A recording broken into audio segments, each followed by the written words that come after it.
من میخوام از اینجا شروع کنم که ما وقتی که میخوایم خودمون رو معرفی کنیم چطوری این کار رو میکنیم؟ یعنی این که اساساً من کی هستم.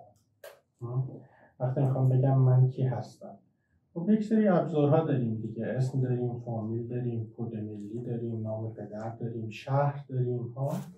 تمام اینها انگار یک تعریفی از ما میده. وقتی من میگم مثلا من ایرانی هستم، من شیرازی هستم، نمیدونم من علی نوروزی هستم، من یک مرد هستم، تمام اینها دارم توش خودم رو تعریف میکنم دیگه. در این تعریفی که دارم از خودم میکنم همیشه یک چیزی وجود داره. این که وقتی من دارم خودم رو میگم انگار دارم خودم رو از دیگران جدا میکنم. یعنی دارم میگم که من بقیه آدم ها نیستم، من یک موجود انفرادی تکینه در این جهان هستم، یک موجود یگانه هستم. یعنی ما انگار که وقتی میخوایم خودمون رو تعریف کنیم خواه ناخواه در نسبت با دیگری تعریف میکنیم، خودمون رو منهای دیگری میکنیم. آره، وقتی مثلا من میگم مرد هستم، این فقط در صورتی میتونه فهم بشه که بگیم زن رو تصور میکنیم، یا اصطلاح جنس ها رو تصور میکنیم.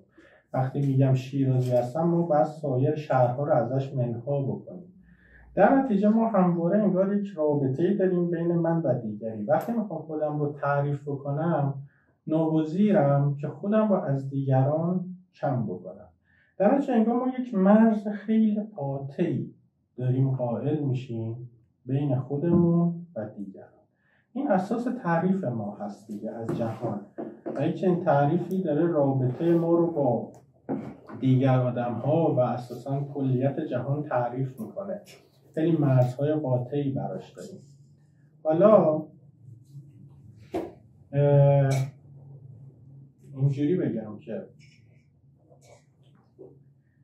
وقتی من خودم رو تعریف میکنم به این شکل، ما خود به خود یاد چند تا موضوع میفتیم. یکی، حالا من اینا فقط خیلی تو پرانتز میگم، خیلی اینجا جای باز کردنش نیست که برسیم به فیلم.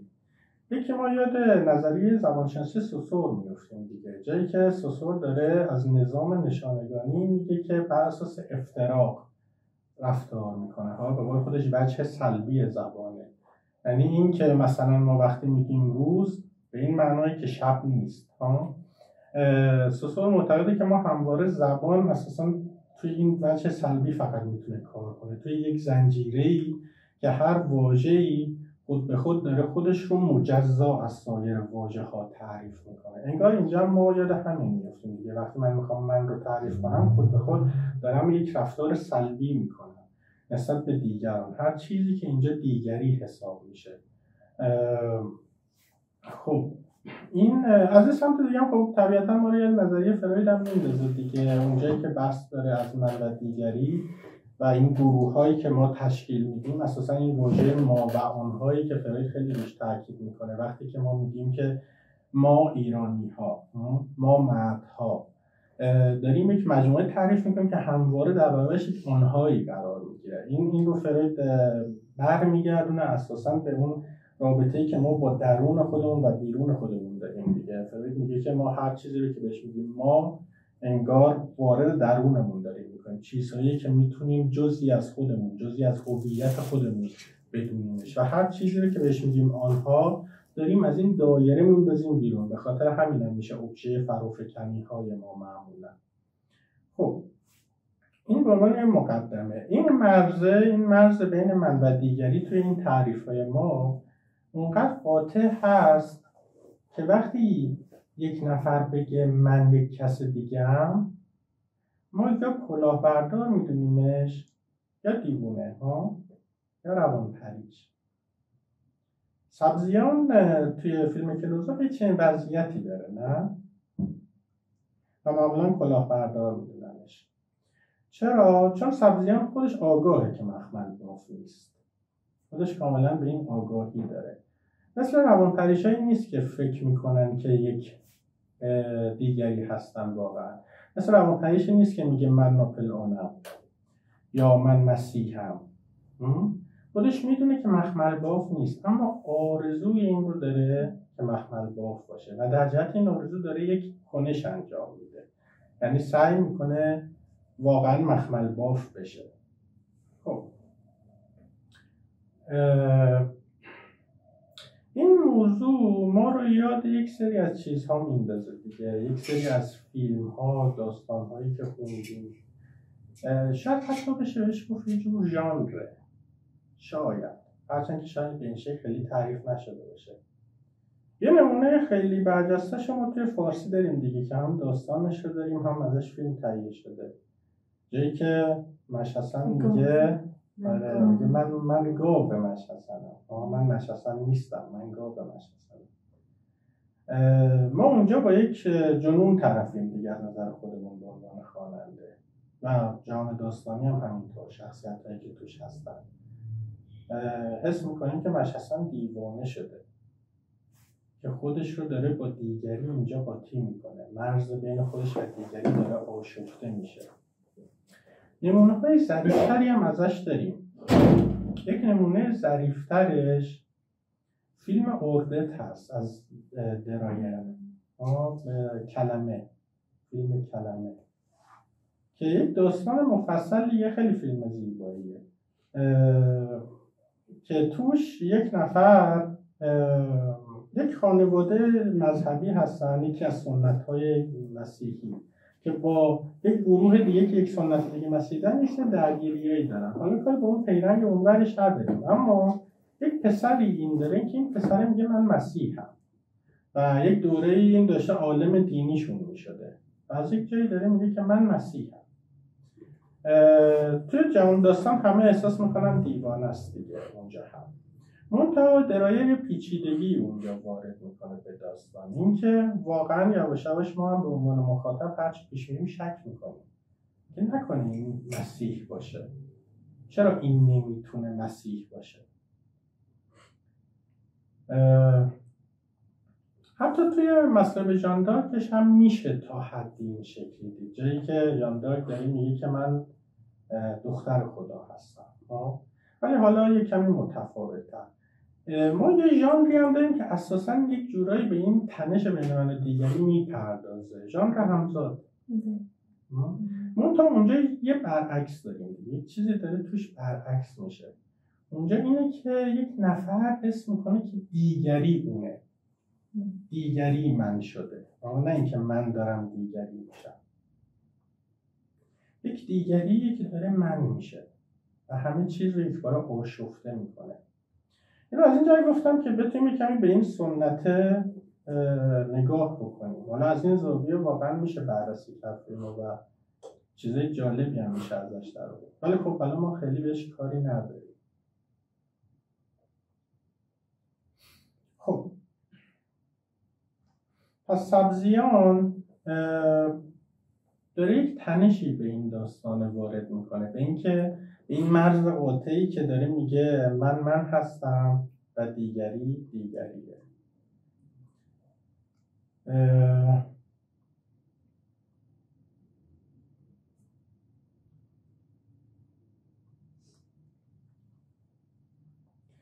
سبزیان اگه بخوایم اینجوری بگم بهتره، اگه بخوایم یک خلاصه ای از فیلم بگیم، بخوایم توی یک جمله خلاصش کنیم، میتونیم بگیم انگار فردی داره سعی میکنه که یک فرد دیگه باشه. این کل ایده فیلمه، کل ایده‌ای که فیلم روش استوار شده، اینکه فردی داره سعی میکنه فرد دیگه‌ای باشه و از این نظر به نظر من کیارستمی یک کمی فیلمش شبیه میشه حتی به ژانر وحشت. توش یک وحشتی نهفته است، اگرچه با ویژگی‌های خاص کیارستمی. همونطوری که ما معمولا تو فیلم‌های هانکه یک وحشتی می‌بینیم، ولی خب یک وحشت ویژه هانکه‌ای داریم. اینجا یک وحشت ویژه کیارستمی داریم. ببینید از این نظر که ما هرچی با فیلم پیش میریم احساس میکنیم که سبزیان نه کلاهبرداره و نه دیوانه است، یک آدمی واقعا شبیه خودمون که توش این مرزه داره فقط شاید فرق سبزیان اینه که داره کنش میکنه. این آرزوی همیشگی ما برای دیگری بودن، چیزی که همه ما تجربهش رو داریم همه ما توی درونمون هست، فقط داره توسط سبزیان به کنش در میاد و اینه که یک باره فیلم رو تبدیل میکنه به یک فیلم ترسناک. مثلا مثل اینه که ما هممون ممکنه جاهایی از سر خشم انگیزه های قتل رو درونمون دیده باشیم، دوست داریم یه نفر رو بکشیم. حالا وقتی یک نفر این رو کنش میکنه خیلی فیلم ترسناکی میشه، نه؟ چون ما هم داریم جو باش هم زودپنداری میکنیم. اساسا ما با یک سری تصورات توی جهان زندگی میکنیم، تصوراتی که آرامش بخشن. من بهشون میگم فانتزی یا انگارش. یک جوری زندگی میکنیم انگار که مثلا من و دیگری کاملا از هم مجزا هست. یک جور زندگی میکنیم انگار که اگر شب بخوابیم صبح به همون شکل زندگیمون دست نخورده است و بیدار میشیم. این فانتزی‌ها خیلی زیادن تو زندگی ما، اونقدری که ما اینها رو اساساً مساوی واقعیت میگیریم. خیلی برامون بدیهی میشه. این بدیهیه که منم دیگری. این بدیهیه که شب که بخوابم صبحم بیدار میشم، زندگیم همونجور در جریانه. ولی ما خود از این انتظاراتیم. تقریبا هر کنشی که میکنیم بر اساس این تصورات ما داره پیش میره. اصلا همین تصوری که باعث میشه در واقع مثلا من بیام یک چنین سمیناری رو ارائه بدم دیگه، تصور این که مخاطبانی خواهد داشت. اگر این تصور نبود من نمیتونستم این کار بکنم، نه؟ حالا فرض کنیم که من واقعا مخاطبی نداشتم، اون موقع این تصور یک باره میشکست. فرض کنیم که شب بخوابیم و توی اون شب اتفاقی بیفته، زلزله بیاد. این تصور بدیهی ما از جهان یک باره میشکنه. تصوری که برای ما خوابیدن شب رو اساساً ممکن میکنه یک باره در هم فرو میریزه. اینکه خیلی از کسانی که توی این زلزله ها این حادثه برشون رو خودم تا مدت ها دیگه نمیتونن بخوابن، به شدت دچار اضطراب میشن، چون این ساختار فانتزی که در جهان برای خودشون متصور شدن یک باره به شدت میشکنه و واقعا لحظه مهیبیه، لحظه ترسناکیه. همین تصورم باعث میشه شما بیاید اینجا دیگه که بخواید حرفای منو بشنوید. من این تصوری دارید، مثلا تصور این که 4 تا حرف به درد بخور میشنوید، اگه بشکنه باید تروما رو برو میشید دیگه. امیدوارم نشید. به هر حال سبزیان داره ما رو یکم با این تروما روبرو میکنه تا حدی. اینکه یک جای انگار این مرزی که ما قائلیم بین خودمون و دیگری رو داره میشکنیم. اون تا اینجا کیارستمی هنوز وارد نشده، کیارستمی کاری نکرده، تمام اینها توی پیش داستان رخ داده دیگه و ما توی روایت ازش آگاه میشیم. هیچ کدوم اینها کاری کیارستمی نیست، نه نوشتتش نه طراحیش کرده. اتفاقی که برای کیارستمی افتاده رو تقریبا فکر کنم همگی بدونیم دیگه. اینکه اساسا داشته فیلم دیگه آماده میکرده، بازیگراش، لوکیشنش، تهیه کننده با همه اینها هماهنگ کرده بوده. یه روز مجله سروشو میخونه و همین خبری که فرازمند آماده کرده رو باهاش مواجه میشه و همه کار رو تعطیل میکنه.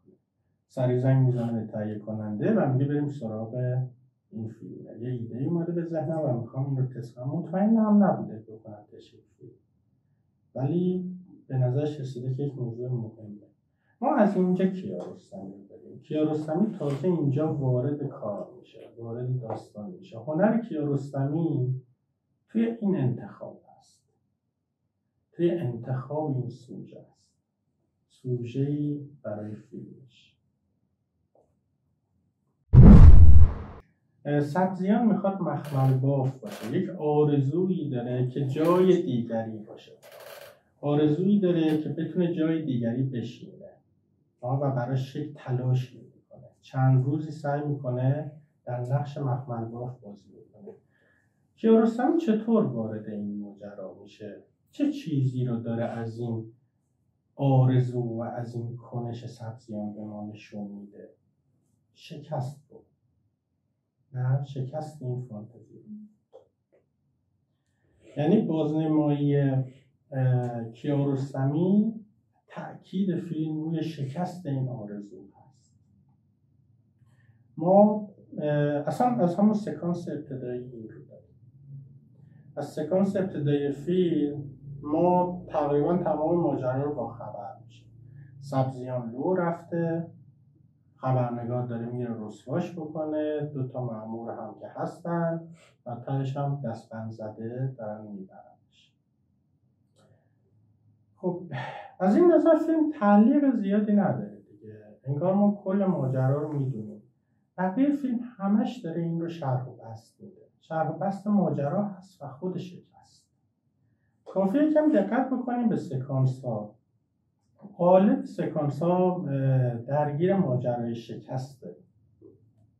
ماجرای شکست سبزیان در مخمل باف بودن. ما 2 سکانس داریم که دادگاه، 2 سکانس داریم اگه اشتباه نکنم و خیلی حافظه‌ای دارم میگم، 2 سکانس داریم که پاسگاه، 2 سکانس داریم در مورد دستگیر شدنش و سکانس طولانیمون هم همینا هستن دیگه. و سکانس پایانی که دیگه اوج این شکسته دیگه، جایی که با مخمل باف واقعی داره میره برای ابراز پشیمونی و ندامت و معذرت خواهی.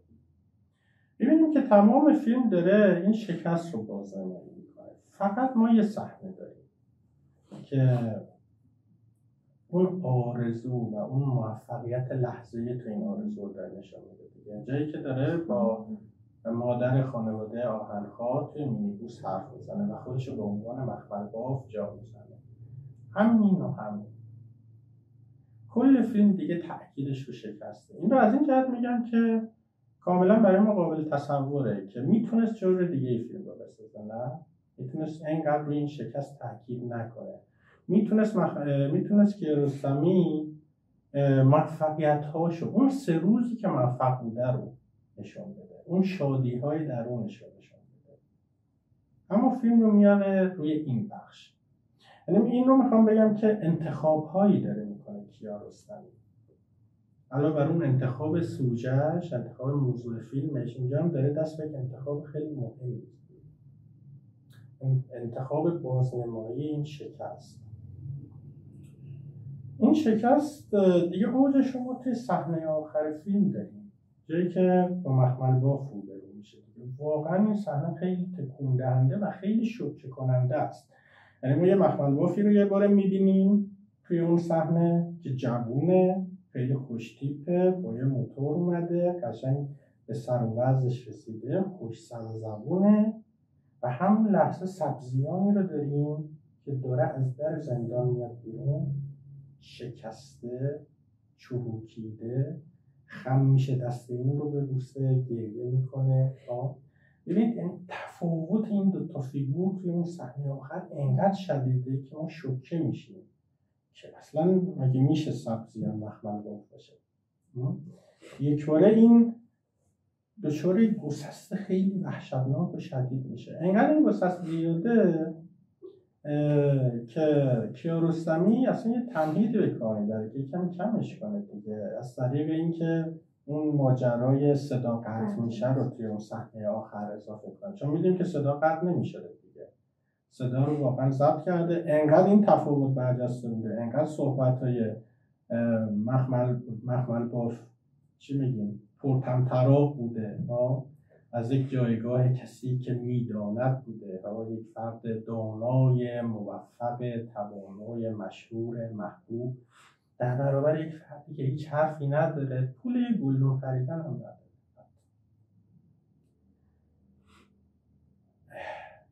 خیلی اون صحنه‌های عجیبی داره. اونجایی که میره در خونه خانواده آهن‌خواه خیلی جالبه.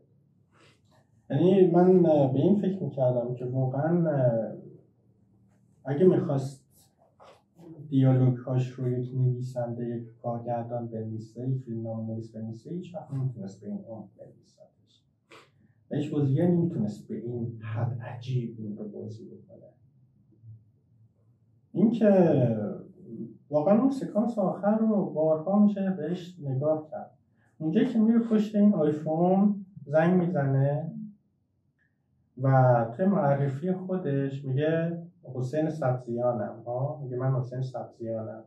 چند لحظه مکس میکنه میگه سبزیان، دوباره که مکس میکنه اون وقت هیچ صدایی نمیاد، انگار نمیشناسنش، نه؟ و یه باره میگه مخمل باف و بعدش گریه میکنه. این یعنی لحظه‌ایه که سبزیان حس میکنه حتی اگر قرار باشه کسی بشناستش باید مخمل باف باشه، خب اما نمیتونه همدیگه مخمل باف باشه، اصلا به خاطر اینکه خواسته مخمل باف باشه زندانیش کردن دیگه. یکی از اون جایی که دوباره ما این شکاف و وحشتناک میبینیم، این صحنه رو میشه کمی روانکاوی هم نگاش کرد، خیلی تلبیحات روانکاوانه هم داره دیگه. اساسا این آرزوی جای یک کسی انقدر موفق بودن، توانا بودن، با یک چهره محبوب مردمی، آرزوی نشستن جای این فرد، شکست خوردن توش و اون لحظه آخری که داره میگه که من مخمل بافم، خیلی دزدکی میگه، خیلی به صداش دقت کنه، خیلی دزدکی، انگار این لحظه میگه مخمل باف، انگار دیگه این آخرین لحظه‌ای که تو میتونی باز خودت جای مخمل باف جا بزنی و میدونی که دیگه نمیتونی. واقعا توش خیلی تلبیات اودیپال داره، خیلی با مسئله اختگی در ارتباطه. حالا دیگه اینا رو من بازش نمی‌کنم، کسی که خودشون یه کمی اطلاعات این شکلی دارن میتونن پیشو بگیرن.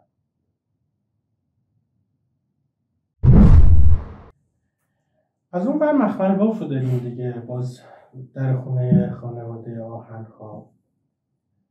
اونم یه دیالوگ خیلی جالب داره، وقتی که داره میگه که مثلا اینو ببخشید، این سبزیان بیچاره رو ببخشید، یه جمله داره میگه که این آقای سبزیان دیگه اون آقای سبزیان نیست.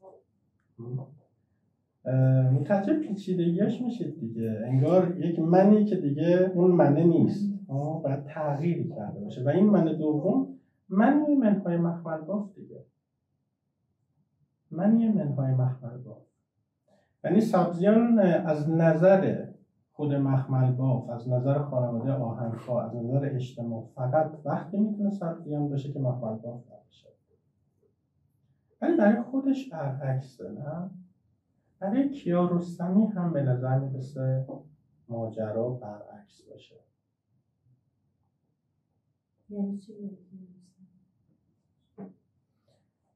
یعنی کیارستمی هم داره نکته‌ای توی این ماجرا میبینه، توی مخمل باف بودن سبزیان داره نکته‌ای میبینه که به نظرش این سوژه اصلا ارزش فیلم شدن داره. یعنی کیارستمی هم مثل جامعه به ماجرا نگاه نمی‌کنه. به قول اون قاضیه وقتی داره میره ازش اجازه فیلم برداری بگیره، قاضی میگه ما این همه پرونده‌های جدی‌تر و عجیب‌تر داریم، چرا از اونها نه؟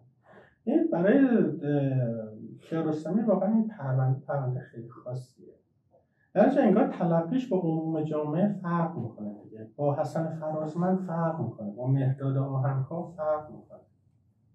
یه نکته دیگه هم بگم اینجا، این که ما نه فقط شکست فانتزی سبزیان رو داریم، که اساسا شکست فانتزی خیلی از آدم‌ها رو توی این فیلم داریم. یکیش خود مهداد آهن‌خواه هست که میخواد بازیگر بشه و بعد میفهمه که همه ماجرا با هواه، اصلا این مخمل باف نیست. حتی برادرش، یعنی ما مجموعه آدم شکست خورده داریم، برادرش نتونسته شغل مرتبط با تحصیلش بگیره، حتی خود حسن فرازمند که میخواد اوریانا فالچی باشه و هرگز به نظر نمیرسه بتونه حتی نزدیکش بشه. این چی یک خبرنگار خیلی مشهوره. آره. خب در واقع ما یک سری شکست‌های متعدد اینجا داریم، انگار از دو زاویه میشه ماجرا نگاه کرد. اگر برگردیم به اون فانتزی که اول گفتیم، این که من هستم و دیگریه، انگار اینجا همین فانتزی یک جور داره تایید میشه، چون ما شکست داریم دیگه توی ماجرا، انگار باز داره میگه که آره دیگه هیچ وقت سبزیان نمیتونه مخمل باف باشه. هم توش یک جور تضعیف این فانتزی داریم، چون انگار سبزیان نمیتونه خودش رو بدون مخمل باف خیلی هم تعریف بکنه منش رو بتونه تعریف کنه. ولی ما علاوه بر سبزیان یک شخصیت محوری دیگه توی این فیلم داریم. کی؟ پدره؟ عباس کیارستمی. ما باید 2 تا کیارستمی رو از هم جدا بکنیم. یکی کیارستمی که کارگردان این اثره، مؤلف اثره، چیزی که ما بهش میگیم مؤلف ضمنی اثره. و یه عباس کیارستمی داریم که شخصیتیه که این روایت، یکی از شخصیت‌های این جهان داستانی که داره ساخته میشه. در واقع ما یک شخصیتی داریم توی فیلم به اسم عباس کیارستمی که کارگردانه و ناگهان این خبر رو خونده و ترغیب شده از این خبر یک فیلم تهیه بکنه. مسئله ما اینه که چرا؟ یعنی این یکم بتونیم این شخصیت توی فیلم رو هم بشناسیم. چرا این شخصیت داره چنین تصمیم میگیره؟ قبلش من یه چند تا نکته بگم که این برامون واضح‌تر بشه. یکی این که ما میتونیم چند تا بدیل تعریف بکنیم، چند تا آلترناتیو تعریف بکنیم. فرض بکنیم فیلم یک شکل دیگه بود. فرض کنیم کیارستمی کارگردان فیلم بود، اما نقش این کیارستمی شخصیت توی فیلم، این شخصیتی که میخواد از این ماجرا فیلم بسازه رو میداد به خود مخمل باف. یعنی مخمل باف این رو بازی میکرد. اون موقع فیلم چه پیچیدگی‌هایی پیدا میکرد. فرض کنیم که اصلا خود مخمل باف هم کارگردانیش میکرد هم بازیش میکرد، همین کاری که کیارستمی میکرد. اون موقع فیلم چه پیچیدگی دیگه پیدا میکرد. فرض کنیم که اصلا یک کارگردان سومی این فیلم رو کارگردانی میکرد، اما بازی این کارگردان رو میداد به کیارستمی. اون موقع کیارستمی میشد یک شخصیتی در فیلم که میخواد از یک مردی که خودش رو جای کارگردان دیگه جا زده فیلم بسازه. این نکته هم که کیارستمی یک شخصیتی تو این فیلم با توجه به اون همه حضورش توی فیلم کاملا مؤکد میشه دیگه. ما اکثر جاها صداهاش رو داریم، جاها نماهایی هم ازش داریم. خیلی ساده بود که حذفش بکنه، میتونست خودش رو بکشه از این فیلم بیرون دیگه. این تکیه‌هایی که خودش داره توی روایت دخالت میکنه رو نکنه اگر هدفش بود. در نتیجه ما به اینجا به یک شخصیتی به اسم عباس کیارستمی تو این فیلم برمیخوریم که اون رو هم بعد کمی بشناسیم. خود سبزیان بارها مانیفست خودش رو از یک کارگردان داره ارائه میده. بارها ما مانیفست سبزیان رو داریم. ازش کارگردان بعد چجوری باشه؟ بعد به دردهای مردم بپردازه، به دردهای اقشار فقیر و ضعیف و رنجوری مثل خودش بپردازه.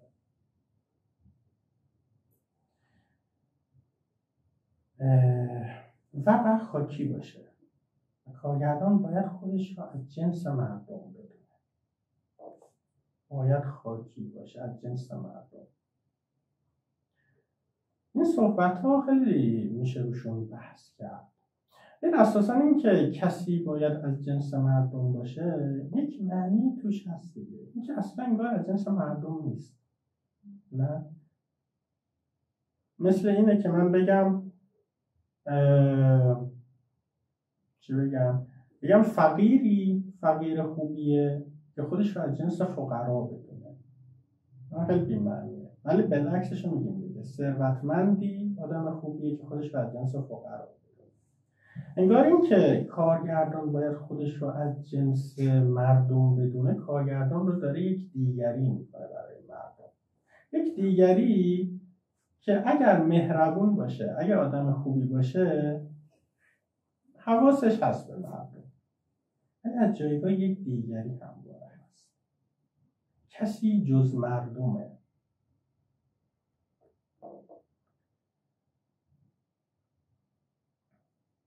این که چرا اساساً سبزیان نیاز داره به این که مخمل باف باشه و بعد توی ذهنش از مخمل باف بودن چیه؟ اینه که اون مخمل باف بیاد به دردهای امثال سبزیان بپردازه. یعنی چی واقعا؟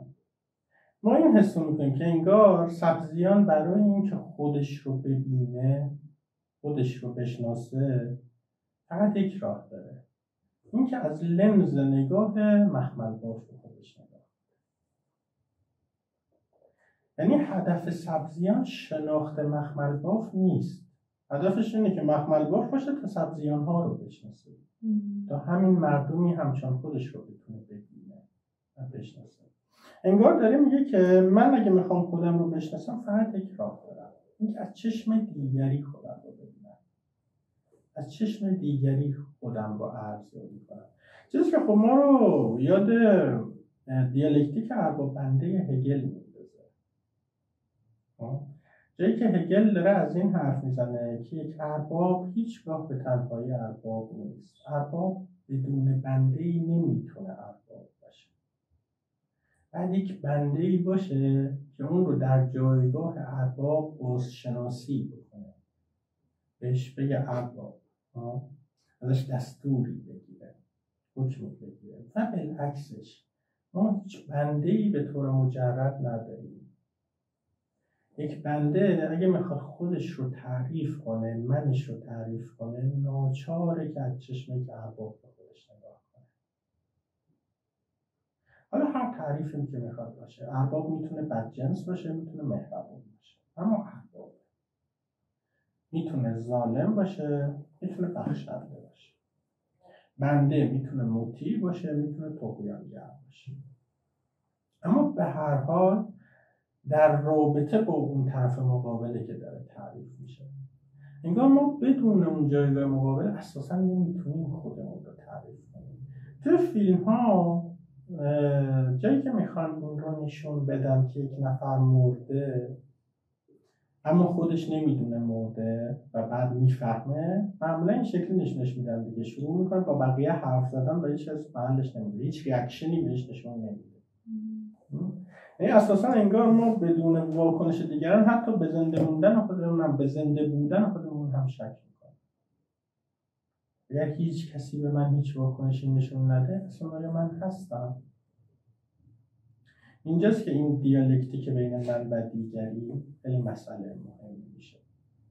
حالا وقتی که سبزیان میخواد خودش رو از طریق مخمل باف بشناسه، انگار کیارستمی شخصیت توی فیلم ما هم یک راه داره که خودش رو بشناسه از طریق سبزیان.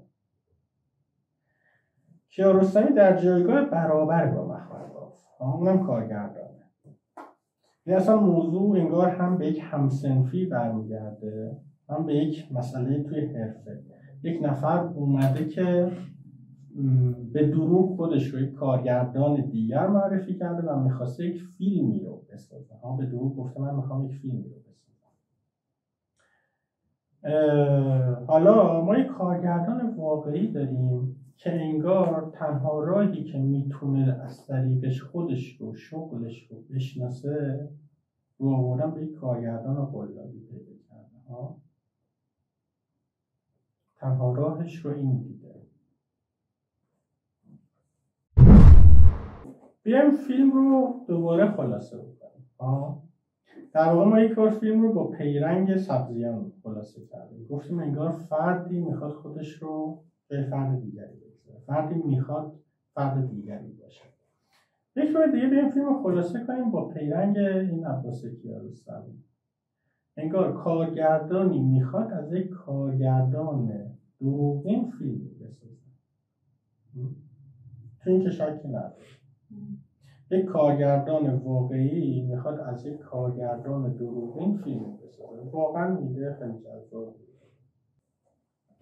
یعنی انگار ما میتونیم داستان رو این شکلی خلاصه بکنیم. کارگردان دروغین ما میخواسته چه کار بکنه؟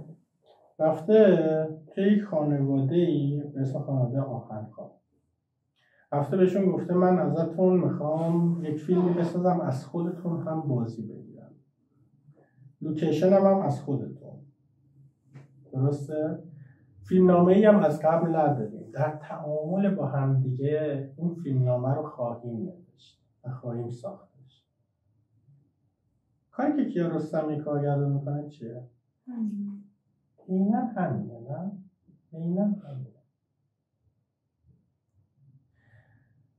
انگار سبزیان میخواد نقش مخملگاف رو بازی کنه و تو شکست میخوره. کیارستمی کارگردان توی فیلم ما، کیارستمی شخصیت ما در واقع میره نقش سبزیان رو بازی میکنه و موفق هم بازی میکنه. ازش سربلند بیرون میاد چون قبلا تو جایگاه قرار گرفته. حالا در موردش الان براتون میگم. ببینید بیاید یک سری بدیل دوباره تعریف کنیم، یک سری آلترناتیو. بیاید فرض بکنیم که سبزیان واقعا این فیلم رو میساخت، لو نمیرفت و واقعا یک جوری میساختش. اون موقع باز میتونستیم بشیم کارگردان دروغین. بیایم فرض بکنیم که کیارستمی قبل از این فیلم نساخته بود، این اولین فیلم کیارستمی بود. یا فرض بکنیم یک کارگردان این فیلم رو ساخته بود که این اولین فیلمش. آیا باید میتونستیم بگیم که این کارگردان واقعیه؟ یعنی خیلی حتی مرز بین این دوتا شفاف نیست در حالت عادی. مرز خیلی باریکه. شاید واقعا اگر سبزیان بعد از 3 روز لو نمیرفت و به جاش مثلا 2 سال وقت داشت فیلم رو ساخته بود. اینکه کارگردانی میخواد در مورد کارگردان دروغین فیلم بگیره و دقیقا شبیه اون کارگردان دروغین هم کار میکنه و این همون هم فیلم رو بگیره. انگار اینجا داره ایده های اساسا در مورد اینکه کارگردانی چیه مطرح میشه، نه؟ اساسا کارگردانی چه جور کاریه. مسئله اینه که کیارستمی توجهش به شخصیت سبزیان جلب نمیشه. مسئله شخصیت منحصر به فرد سبزیان نیست. اگر بود چجوری احتمالاً این فیلم رو تهیه میکرد؟ سعی میکرد خیلی به این شخصیت نزدیک بشه، از گذشتهش اطلاعات به دست بیاره، به ما بده، با احساساتش ما نزدیک بشیم، ببینیم این آدم چی گذشته برش و چی شده که این کارش دست داده. اما اصلا اینها برای کیارستمی مهم نیست و تو فیلم نداریمش. خیلی هم براش قهرمان نیست. برای کیارستمی سبزیان قهرمان نیست. اساسا هیچ کسی قهرمان نیست. از اون فیلمایی که به نظر میسه همه نقش منفی هست، همه توش نقش منفی به نظر میاد، اصلا شبیه قهرمان باش برخورد نمیکنه. اون سکانس آخر رو در نظر بگیرید، چقدر سرخورد از سبزیان، ذره‌ای شباهت به یک قهرمان نداره، ذره‌ای. هیچ جا تحسین نمیشه، هیچ جا باهاش همدلی چندانی هم نمیگذاره کارگردان بشه. یعنی کارگردان خیلی تلاش نمیکنه که ما باهاش همدلی بکنیم، اتفاقا خیلی فاصله میگیره از این همدلی. چه چیزیش برش جذابه؟ خود ایده‌ای که در مورد مدیوم اینجا وجود داره، خود مسئله کارگردانی، خود چیزهایی، خود سوالاتی که انگار کیارستمی در مورد هنرش، در مورد مدیومش داشته و انگار تنها راه این که بتونه بهش بپردازه باز از طریق یک دیگریه.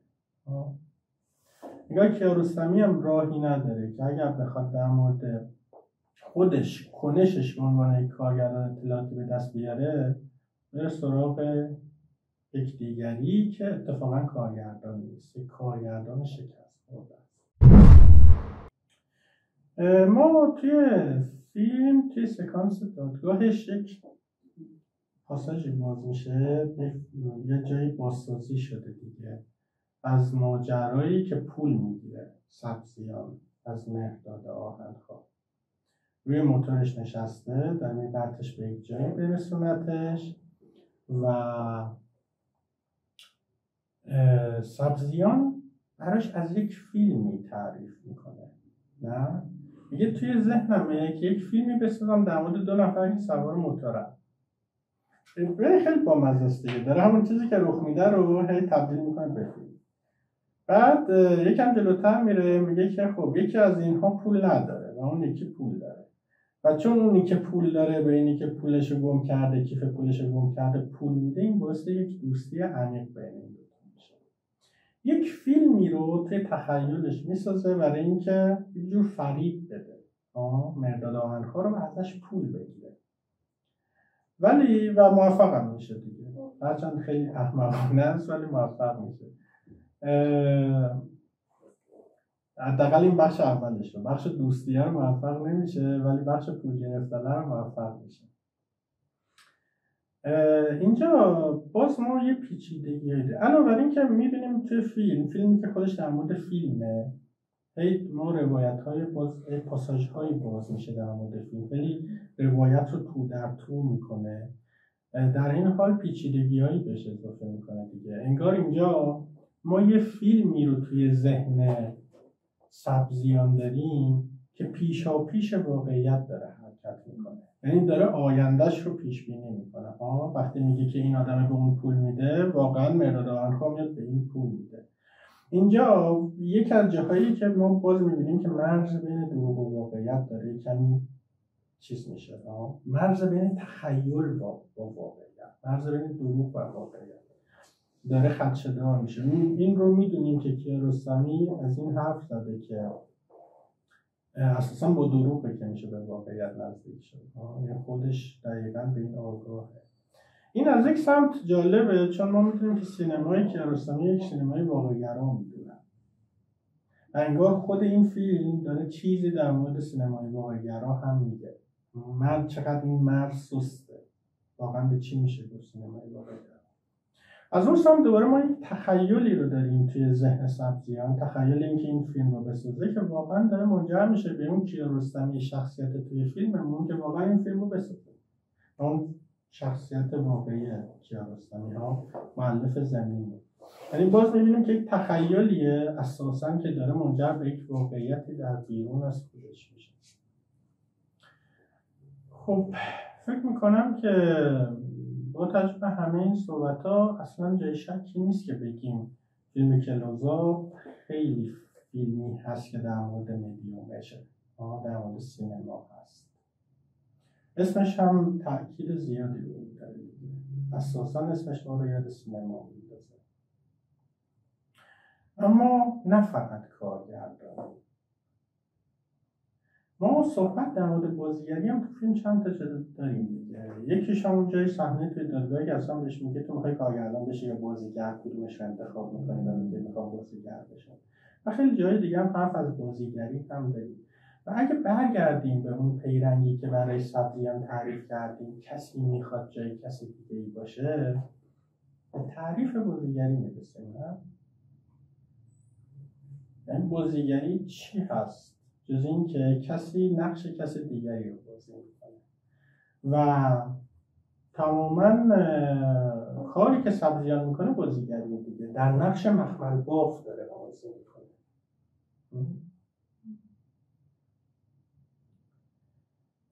منتها یک پیچیدگی عجیبی رو باز کیارستمی اینجا به ماجرا وارد میکنه.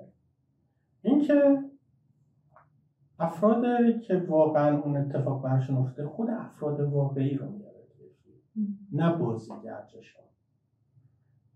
و کیارستمی سر این ماجرا خیلی دردسر میکشه. یعنی اساسا مهمترین محدودیتی که توی ساخت این فیلم داشته اینه. ببینید خیلی سخت بوده دیگه، یعنی همزمان این تقریبا 2 هفته از ماجرا گذشته تازه خبر رو میکنه و باید به سرعت همه این ماجراها رو جور میکرده، این نماها رو میگرفته.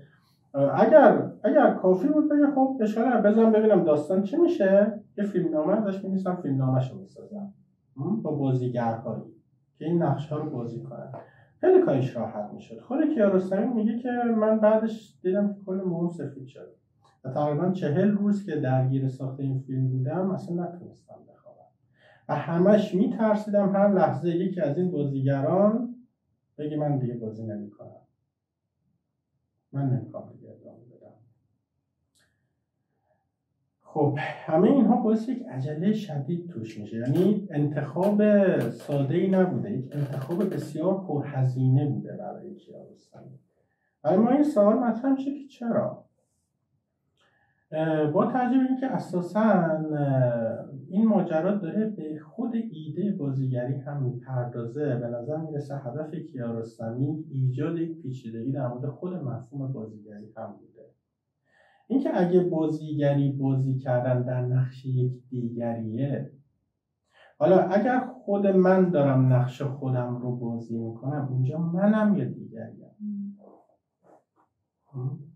از یک سمت منم چون خودم هم دیگه خودم دارم بازیش میکنم، از یک سمت دیگریم چون به هر حال هم نقش بازی میکنم.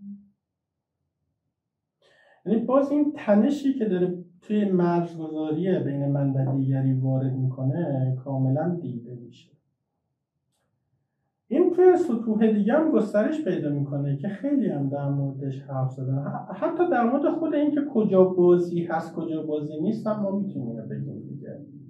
مثلا صحنه‌ای که این میره توی پاسگاه از سبزیان میگیره، آیا داره سبزیان بازی میکنه؟ آیا نمیکنه؟ پس چجور تو فیلمه؟ نمیتونیم واقعا هیچ کدوم رو بگیم. فقط هی داره به این دوگانه هایی که ما توی ذهنمون داریم و بینشون مرزهای قاطعی داریم هی تنش وارد میکنه. انگار داره میگه که شما نمیتونید یک بازیگر رو فقط در حال ایفای یک نقش دیگری بدونید، خودش هم هست، در این حال خودش هم نیست چون داره نقش دیگری رو بازی میکنه. یعنی این پیچیدگی که داره مدام به این دوگانه های ذهنی ما تنش وارد میکنه. این رو توی بحث بین مستند و فیلم هم داریم. این که اساسا این یه فیلم سینمایی یه فیلم مستنده. حالا دیگه خیلی سرش بحث شده دیگه. می‌بینیم که توی این دوگانه هم به شدت داره تنش وارد میکنه. شما به سادگی نمیتونید سینما رو از سینمای داستانی رو از مستند جداش بکنید. کاملا این مرز به هم میریزه. علاوه بر همه اینها یک مرز دیگه هم باز داره روش کار میشه. یعنی اگر این فیلم در مورد کارگردانی هست، در مورد بازیگری هست، در مورد یک چیز دیگه هم هست، در مورد مخاطب سینما.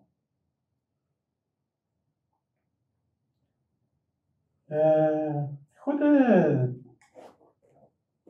سبزیان توی دادگاه یه تیکش داره از این میگه که از این آیه قرآن که میگه دلها به یاد خدا آرام میگیرد، داره میگه که دل من ولی توی سینما آرام میگیره.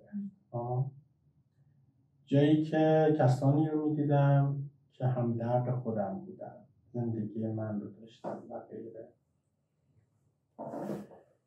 یعنی به عنوان یک مخاطب اینجا داره، به عنوان یک مخاطب سینما داره اینجا صحبت میکنه. این که من به عنوان مخاطب سینما وقتی دارم یک فیلمی میبینم که حس میکنم شخصیتش از یک نظرهای شبیه منه، اون به هر حال یه آدم دیگه است، چه داستان دیگه ای هست، اما از یک سری نظرها شبیه منه، چرا من باید با این فیلم آروم بگیرم؟ آیا باز دارم از طریق اون خودم رو میشناسم؟ به هر حال این ایده‌ای که داره مطرح میشه اینجا در مورد مخاطب خیلی گسترده میشه دیگه. یعنی فقط هم سبزیان نیست، اما ما این سوال از خودمون میپرسیم که ماجرا چیه؟ چرا واقعا ما فیلم میبینیم؟ این بحث همزاد پنداری که یک بحث خیلی مفصله دیگه توی بررسی رفتار مخاطب با فیلم. این که ما خیلی جاها با شخصیت‌های همزاد پنداری می‌کنیم. اساساً تئوری فروید سر هنرهای نمایشی و رابطش با مخاطب، جایی که داره از مخاطب حرف میزنه، روی همینه دیگه. اینکه ما با شخصیت‌های توی فیلم همانندسازی می‌کنیم به لحاظ روانی و از طریق اون یک سری والایش‌ها داره. اما میخوام فقط این رو اضافهش بکنم که همزاد پنداری چیه؟ اگر که این نیست که من دارم خودم رو جای دیگری میگذارم. اگر که این نیست که فردی داره خودش رو جای فردی دیگر میگذاره، اگر همون ماجرای سبزیان نیست، انگار سبزیان هیچ کاری نمیکنه دیگه جز یک همزادپنداری.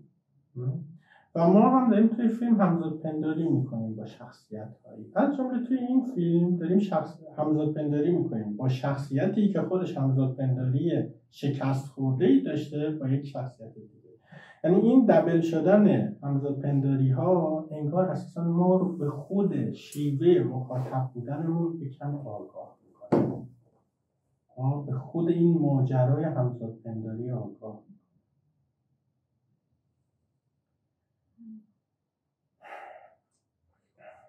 و یه نکته آخر، این که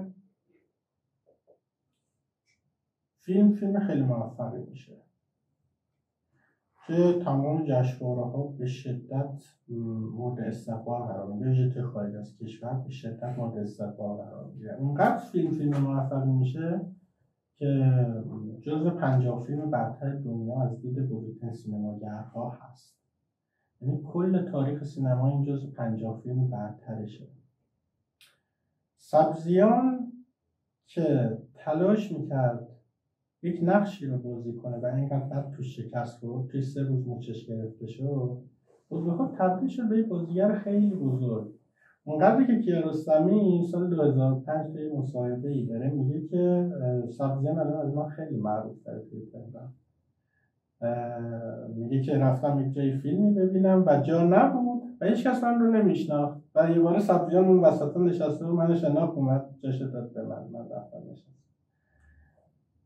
سبزیان دقیقاً یک فرد فقیر درمانده عشق سینمایی که احتمالاً هیچ آینده‌ای نخواهد داشت، یکباره تبدیل میشه واقعاً به یک بازیگر سینمایی که مطرح محبوب بقیه میشناسنش، برای خودش کسی میشه، یا برای خودش دیگری میشه.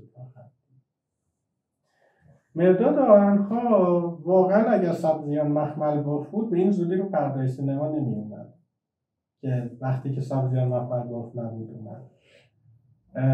خود به خود شد بازیگر با شکستی که خورد در واقع. حسن فرازمند خبرنگاره عمران میتونست با خبرش 1/100 این شهرتی که الان داره رو پیدا کنه. و جالبی فیلم اینه که تقریبا تمام اینها از طریق شکستی که خوردن و از طریق نمایش خود این شکسته که دارن موفق میشن. اینجایی که به نظر میرسه حتی میتونیم بگیم که مرز بین موفقیت و شکست هم داره به شدت دچار تنش میشه و زیر سوال میره. مرسی که گوش کردید.